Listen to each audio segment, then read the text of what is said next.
Hi வணக்கம் மக்களே, இதுதான் என்னோடய ஃபர்ஸ்ட் வீடியோ இன் ரித்விக் உலகம். ஸோ நான் ரித்விக். இப்போ நம்ம என்ன பார்க்க போகிறோன்னா இந்த நியூ மெரினா 2.0. ஸோ நம்ம பீச்சில் என்ன புது அப்டேட்ஸ் கொண்டு வந்துருக்காங்கன்னு பார்க்கலாம். ஃபர்ஸ்ட் இந்த தென்னை மரத்தில் செஞ்ச ஒரு சீட்டிங். நெக்ஸ்ட் பார்த்தீங்கன்னா சில்ட்ரன்ஸ் விளையாடுற மாதிரி ஒரு பார்க் ஒன்று செட்டப் பண்ணியிருக்காங்க. அது ரொம்ப பார்க்கவே பயங்கரமாக இருக்குது. ஸோ சில்ட்ரன்ஸ் கூப்பிட்டு வந்தீங்கன்னா நீங்கள் எல்லாமே இங்கே விளையாடலாம். எனக்கு பின்னாடி பாருங்கள், பசங்களாம் சும்மா ஜாலியாக விளையாடிட்டுருக்காங்க. சில்ட்ரன்ஸ்லாம் விளையாடுறதுக்காக நிறைய கொண்டு வந்திருக்காங்க, எஸ்பெஷலாக அந்த ஊஞ்சல். ஸோ அவங்க உண்மையாக இது பீச்சை தாண்டி ஒரு பார்க் செட்டப் மாதிரி பண்ணிட்டாங்க. எல்லாமே இருக்குது இங்கே சில்ட்ரன்ஸ் விளையாடுறதுக்கு. ஸோ நீங்கள் அவங்கள கூட்டிகிட்டு வந்தீங்கன்னா இங்கே பார்த்துக்கலாம்.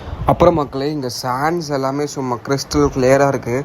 இவங்க இதை இது பண்ணுறதுக்காக ஒரு டீமே அமைச்சிருக்காங்க, வேறு லெவலில். எனக்கு பின்னாடி அப்படியே பாருங்கள், சும்மா ஏஸ்தட்டிக்காக தென்னை மரம் மாதிரி அங்கங்கே நட்டு வச்சுருக்காங்க. பார்க்கவே பயங்கரமாக இருக்குது. ஃபோட்டோஸ்லாம் இங்கே எடுத்தால் அல்டிமேட்டாக இருக்கும். நிறைய இங்கே ஃபோட்டோ எடுக்கிற ஸ்பாட்ஸ் தான் சூப்பராக இருக்குது. அதுக்கப்புறம் இனிமேல் இந்த மாதிரி நம்ம சீட்டிங்ஸ்லாம் பார்க்கணுன்னா பாண்டிச்சேரி கோவா போக தேவையில்ல, நம்ம மெரினாக்கே வந்தால் போதும்.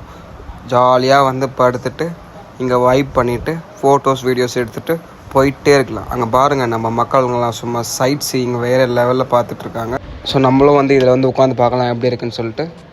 ஓகே தான், உண்மையிலேயே நல்லாயிருக்கு. பட் இந்த டிசம்பர் மாதத்தை நினச்சா தான் ரொம்ப பயமாக இருக்குது. இவ்வளோ அழகாக பண்ணியிருக்காங்க, இது எதுவுமே ஆகக்கூடாது. அப்படியே இங்கே பாருங்கள், பேம்புலேயே செஞ்ச ஒரு ஹவுஸ் மாதிரி செட்டப் பண்ணியிருக்காங்க. பார்க்கவே சூப்பராக இருக்குது. இந்த ஸ்பாட்டை மெயின்டைன் பண்ணுறதுக்காக ஒரு பர்சனும் இங்கே இருக்காங்க. நெக்ஸ்ட்டு ஒரு பேத்வே ஒன்று அமைச்சிருக்காங்க. ரோடு டு பீச் வரைக்கும் இருக்குது அந்த பேத்வே. ஸோ நீங்கள் பீச்சுக்கு போகணுன்னா இந்த பேத்வேல நடந்து போய்க்கலாம். அப்புறம் நான் பார்த்ததுலேயே ஒரு ஹைலைட்டான விஷயம் இந்த புறா தாங்க. பயங்கரமாக இருக்குது. காலையில் நீங்கள் வந்தீங்கன்னா இந்த புறாவை பார்த்துட்டு இங்கே அஞ்சான் மாதிரி ஏதாவது ரீல்ஸ் எடுத்துகிட்டு போட்டு அந்த புறாவுக்கு சாப்பாடு போட்டு போயிடலாம். அதுக்கப்புறமா இங்கே இன்னொரு ரெனோவேஷன் ஒர்க் நிறைய போயிட்டுருக்கு.